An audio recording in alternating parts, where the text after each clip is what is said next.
All right, top news that's coming in. 2 loud explosions have been heard in Tehran. This is as per the news reports that are coming in. I'm quoting from the AFP report. 2 loud explosions in Tehran. Israeli military official has confirmed that Iranian military leadership is on the run. Now, this is what, of course, the Israeli military is claiming. But they are saying Iranian military is on the run. What does it mean? Remember, there have been at least 3 top commanders of the IRGC who've been neutralized in Israel's precise strikes into Iranian territory. We are trying to ascertain further what is precisely happening, because remember, has there been targeted attacks in the vicinity of nuclear facilities, oil refineries, pipelines and more as well? According to the Israeli military official, we are told that they've said, we do not want to cause any nuclear disaster with our strikes on Iran. However, their targets are very specific and with a threat coming in against even Khamenei through Israel. Does this mean that the escalation is going to come in the next few hours in itself? But what precisely are we expecting on the ground? Pranay Upadhyay, our editor, India Today Global, joins me on the 5 Live for the latest on that. Pranay, what is the latest that you hear about the strikes, the aftermath, especially in Iran?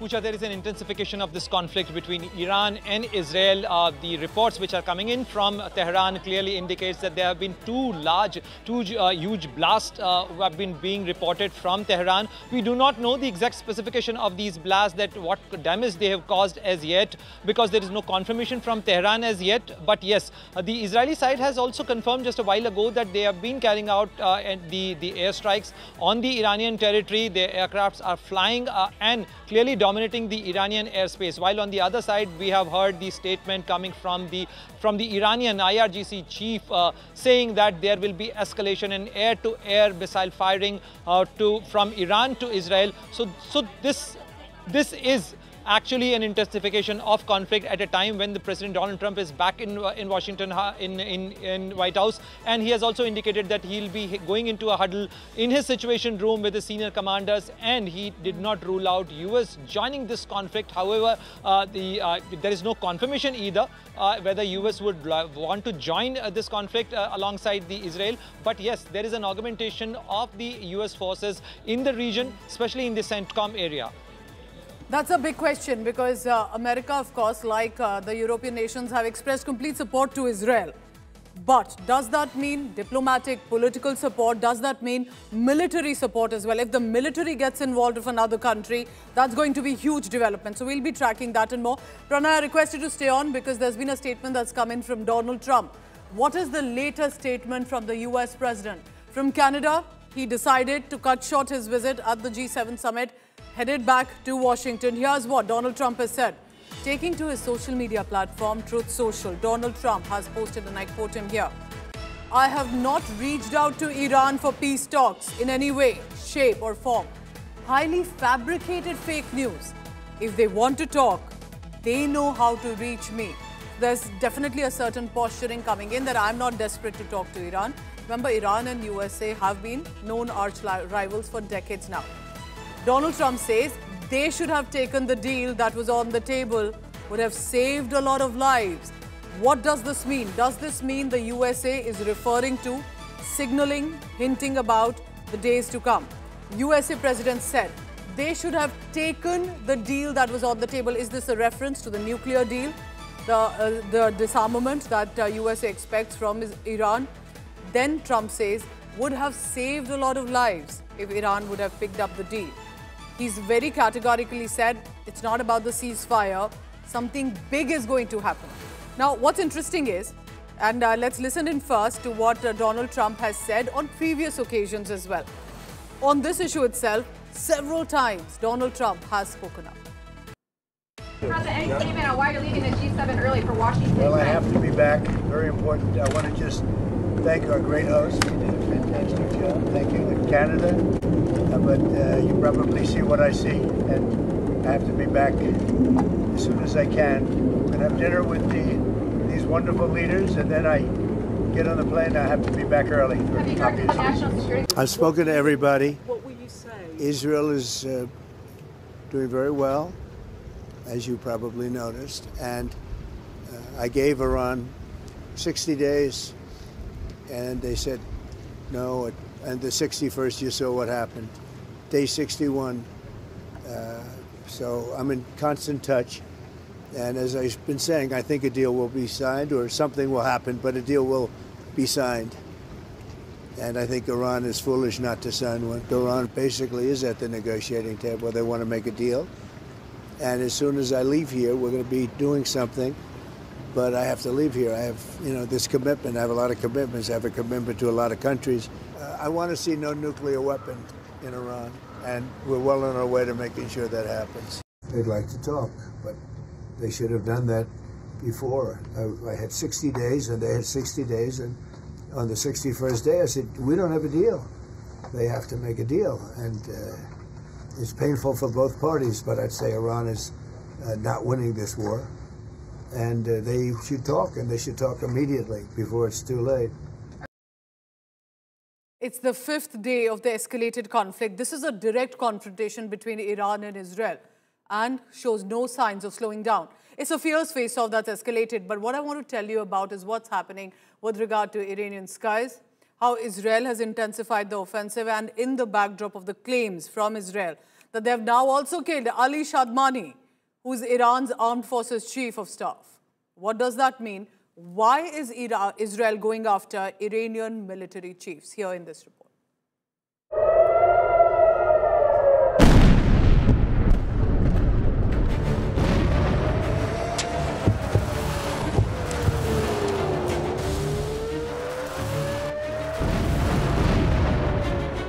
The worst war to engulf West Asia. Iran and Israel continue to pound each other with ferocious firepower in an escalating conflict.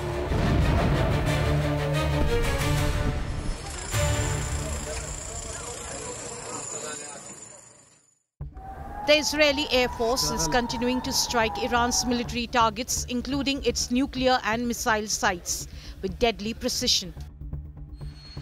Latest images released by Israel showed strikes on F-14 fighter jets in a Tehran airport, apart from strikes on trucks containing weapons and launchers on the way to Tehran. Israel also hit a truck carrying surface-to-air launchers on the main route between Tehran and Qom. Israel dealt another deadly blow to Iran when it claimed it had killed Iran's top military chief, Ali Shadmani, in an overnight strike. Shadmani is said to be the closest figure to Supreme Leader Ayatollah Ali Khamenei. His predecessor Hossein Salami was killed just days ago by Israel in a similar strike. Tonight, following accurate intelligence received by the intelligence branch, we eliminated Ali Shadmani, the war chief of staff, the most senior military commander of the Iranian regime. Shadmani only managed to hold the position for 4 days, and we also eliminated him. We will pursue our enemies again and again using advanced intelligence capabilities, exploiting opportunities, air superiority, and complex operational planning. Israeli fighter jets also launched a wave of targeted airstrikes deep into Iranian territory, including a shocking strike on Iran's state broadcaster headquarters in Tehran during a live transmission.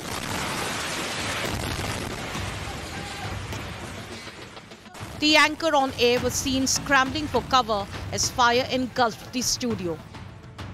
Flames consumed the building, and the aftermath was nothing short of catastrophic.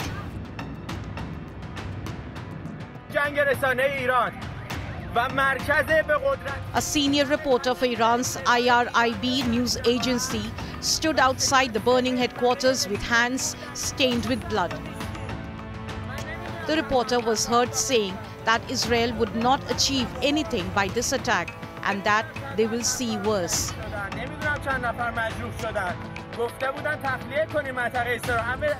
This appalling attack constitutes a blatant war crime and a direct assault on press freedom.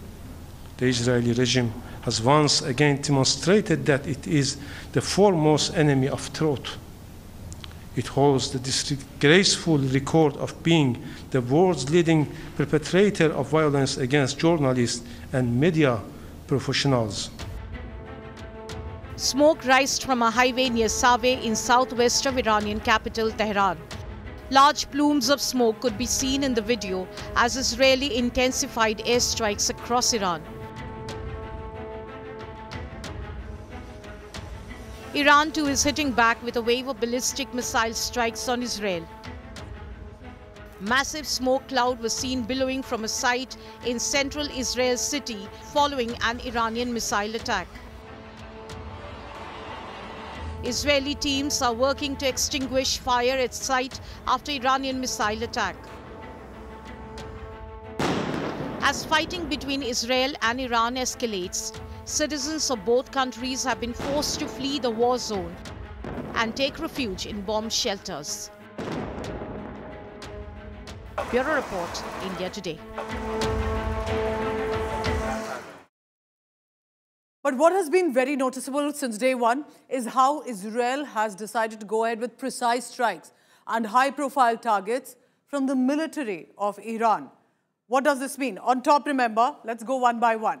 Major General Hossein Salami was on top because he was the Islamic Revolutionary Guard Corps chief and now stands killed by Israeli strikes. Then came in Major General Mohammad Bagheri, again, Iranian Armed Forces Chief of Staff. This is the latest that has come, the stamp on him neutralized. Major General Ghulam Ali Rashid, Deputy Commander, Iranian Armed Forces, stamp stands neutralized. This is a reminder when the Israel-Hamas war had started, they had gone directly after in precise strikes military commanders. Again, they are repeating this for Iran too. Faridun Abbasi, he's the Iranian nuclear scientist. Remember, for long, Israel has gone after the nuclear program, its scientists, with regard to Iran. And therefore, one of the reasons that if there has been an attack at the vicinity, nuclear scientists have also died. Ali Shamkhani, advisor to Iran's Supreme Leader Ayatollah Ali Khamenei. Right now, the stamp on him stands killed. Israel, while making these claims, are getting corroborated from Iran too. IRGC's Intel Organization's chief, Mohammad Kazemi, also was killed, and these were precise strikes. And when I say precise, I mean in an apartment, that one floor, that specific room has been targeted in Israeli strikes. Mohammad Hassan Mokhai, Deputy Head, IRGC Intel Organization. They are going after intelligence chiefs and commanders. They're going after top military chiefs who are leading the IRGC. Ali Shadmani, Iran's Armed Forces Emergency Command Chief, is the latest name that has come in. You can see how these are not just simply any commanders handling a certain corps. They are going after the top chiefs, and that clearly is to dismantle and handicap the military of Iran. What does it look like on the 5th day of the conflict? I want to now take you through all the details that are coming in. Tensions between two Gulf nations are on a high. The latest coming in, look at this dramatic video, captures the moment. A strike hit a building near a busy road in Isfahan. This is in Iran. Footage shows a projectile falling and followed by a powerful explosion that sends debris flying, causing panic among pedestrians and more. So these are the impact of the strikes that are happening. And let's listen in what's happening.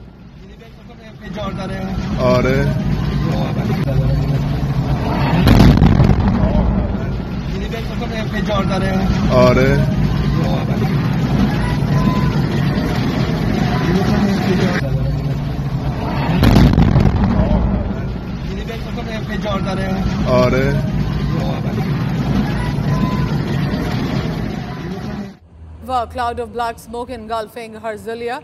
This is in central Israel. This morning, following yet another barrage of attacks from Iran. So if you saw what's unfolding in Iran, Israel is not having it better. Of course, Iron Dome has been able to intercept a lot of missile attacks, but air raid sirens through the city can be heard, residents scrambling for cover in the bunkers. In the aftermath, there have been damaged buses, gaping craters that were spotted in a parking lot near the source of the smoke. Staying with Israel, this is Tel Aviv. Air raid sirens continue, jolting residents awake and into shelters late into the night. Iranian strikes continue to target the capital city of Israel. Let's listen in to the air raid sirens.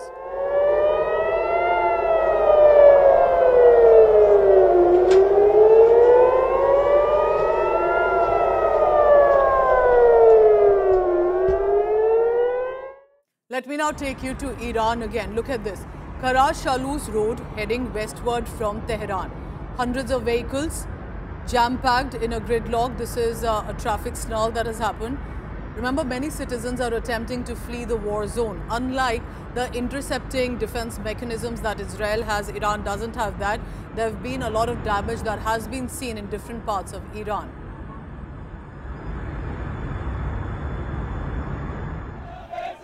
Across the border, Iraqis gather to protest the ongoing Israeli airstrikes on Iran. This has been Israel's most extensive aerial assault to date against Iran directly now. There has been support coming in from Baghdad.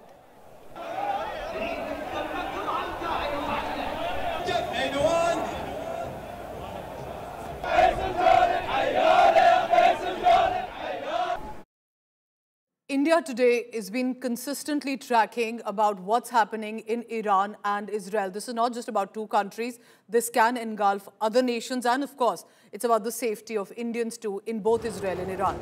Joining me, Shivani Sharma for the latest on that.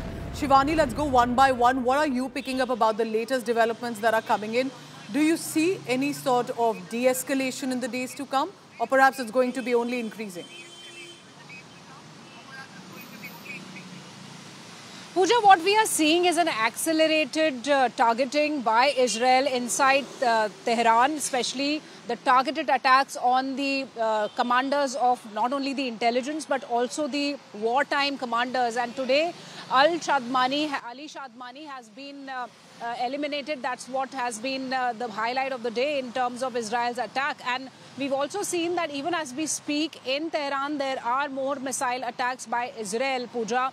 And Israel is very clearly saying that it is very focused in its targeting, because it is targeting the officials who are involved in the nuclear projects of Iran. It is targeting the officials of intelligence in Iran. It is targeting the right hand of the supreme leader of Iran. And it says that it's not targeting or engaging with any other targets, including the civilians in Iran. So there is a very focused operation that Israel claims that it is taking on all these officials based on the intelligence inputs that it has been gathering. And it's very significant, Pooja, that in last 5 days, there are several such officials, several such top commanders of Iran's army who have been eliminated by Israel, and it goes on to take this operation further.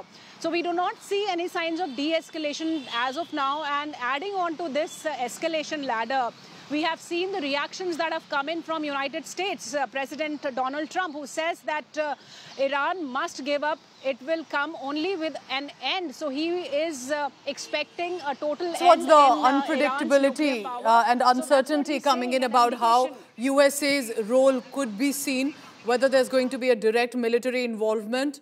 And I want to now talk about, Shivani, as we put out these names on our screen, these are all top military commanders or advisors to the supreme leader or a nuclear scientist.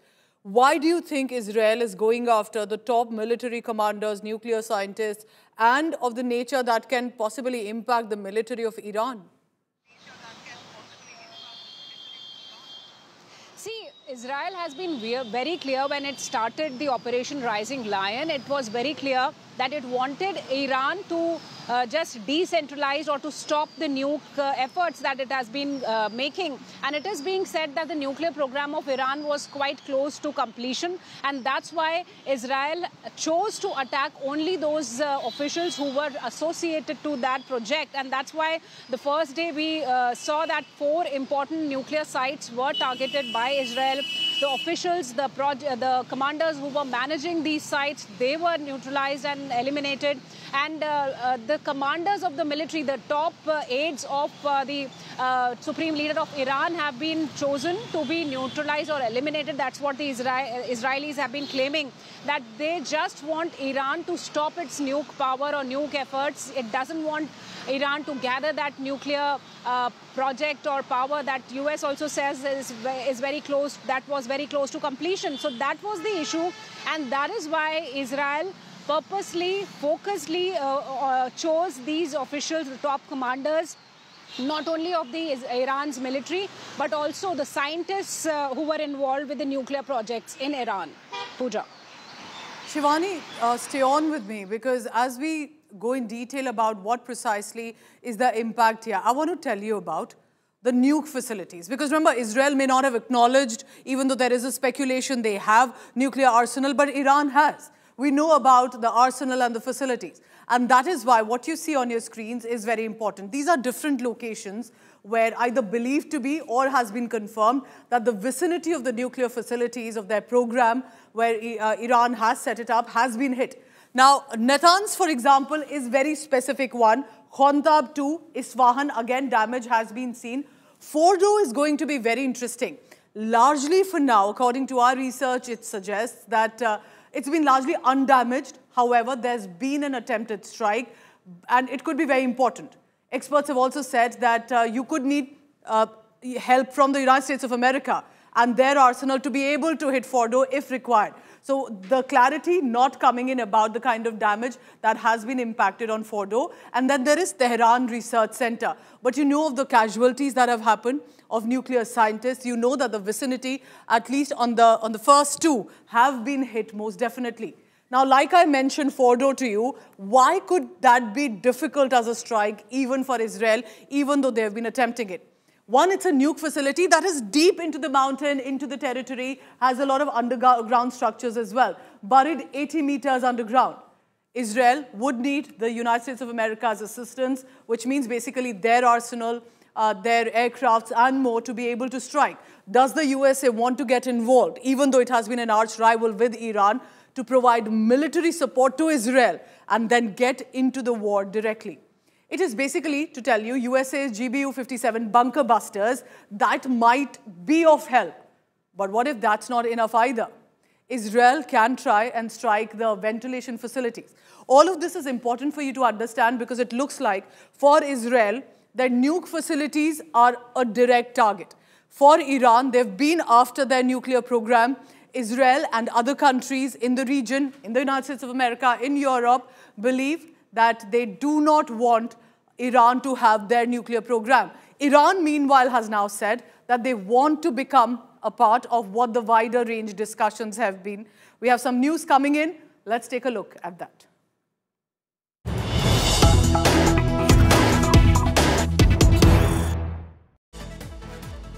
Israel's defense minister says the military will attack significant targets in Tehran today. Are we expecting in the next few hours heightened developments to come in from West Asia region, specifically with regard to how Israel is going to go after not only military nuclear targets, but much more and much worse? Israel's defense minister is warning Khamenei, the supreme leader of Iran, and this is a big statement. Israel's defense minister warns Khamenei, saying you could end up like Saddam Hussein, the border country. And of course, history knows what happened to Saddam Hussein, but also that had a lot to do with the United States of America. I want to quote first, the defense minister of Israel says, remember what happened to the dictator in the country. Neighboring Iran also took this path against the state of Israel. So therefore, this is a direct warning that is coming in. And I want to go across to Pranay Upadhyay for the latest on that, our editor-in-chief Today Global.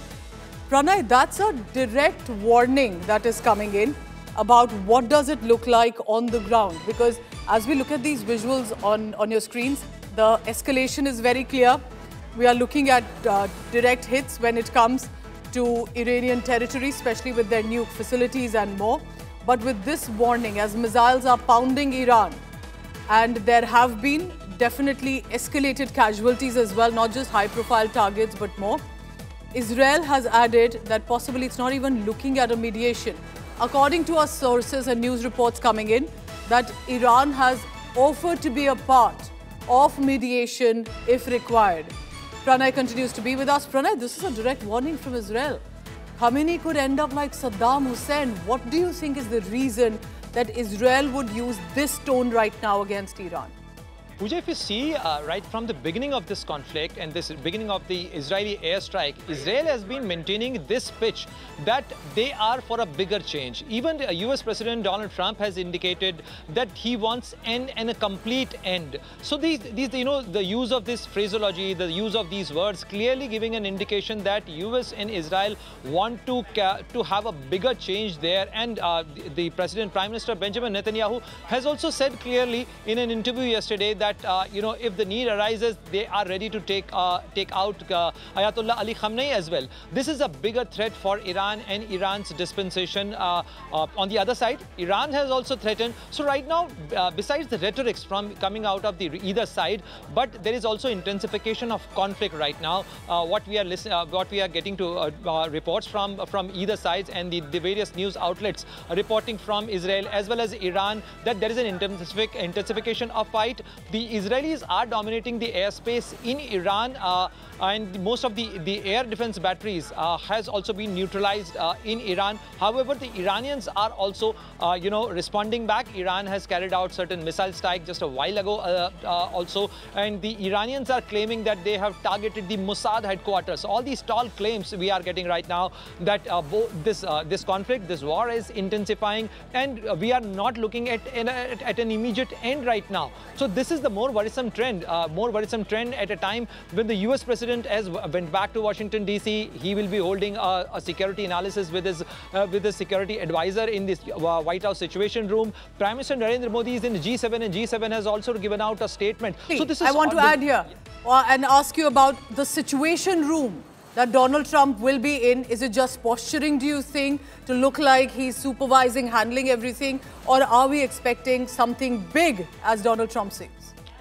If you go by President Donald Trump's words, Pooja, he has already said that be ready for something big, a really big thing.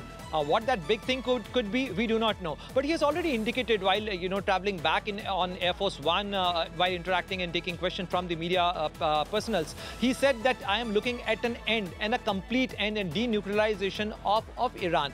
If that is the case, how can US or Israel or a joint campaign can denuclearize Iran? For that, you have to carry out bigger and a widespread bombing. We also have our own concerns, since about 10,000 Indians are there in Iran. We are also looking at a situation where we might have to relocate our embassy from Tehran to a safer place. We have already asked Indians and also people of Indian origin to leave Tehran. Even President Donald Trump has asked civilians to leave Tehran. So something big they are certainly up to, and when he goes to Situation Room. It is brewing, Pranay. Yeah. And it looks like in the next few hours we'll be tracking every side, whether Israel, Iran, USA, Europe. There clearly, remember, could be involvement of other countries as well. So we'll be tracking that as more. Pranay, thank you very much for now. I want to bring in this telecast on 5 Live, Sandeep Unnithan, who's been tracking the Middle East, West Asia for years now. And Sandeep, when a statement like this, let's go one by one, when a statement like this comes in from Israel's minister to remind us about Saddam Hussein, are we looking at a regime change? Because what I find interesting is, do they think people of Iran could support Israel if they've been against Khamenei? And because we've seen a lot of protests in Iran. So do you think this could be a multi-layered posturing approach that Israel is attempting right now as a threat? Absolutely, Pooja. In fact, Israel's goal from day one, when it began this bombing campaign last Friday, seems to have been regime change. Because the kind of intensity of the strikes, the number of attacks, and the leadership targets that were being eliminated, these are all possible candidates who could rise up in the ranks of Iran. They were taken out: scientists, military figures, Republican Guard figures, Iranian IRGC figures, military officials. And now the big question is whether they will actually try and assassinate Supreme Leader Ali Khamenei. That would be a very, very big escalation indeed. And Israel is possibly using this window of opportunity provided by the IAEA statement, which says that Iran has started enriching uranium to bomb-grade levels as a casus belli to launch these attacks that it did last Friday. So the statement about comparing Iran's fate to that of Saddam Hussein is also very significant, because Saddam Hussein he survived the 1991 Gulf War crisis, when the coalition forces ejected him from Kuwait but did not unseat his regime. But that happened 12 years later in 2003, when the United States launched a coalition attack against Iraq.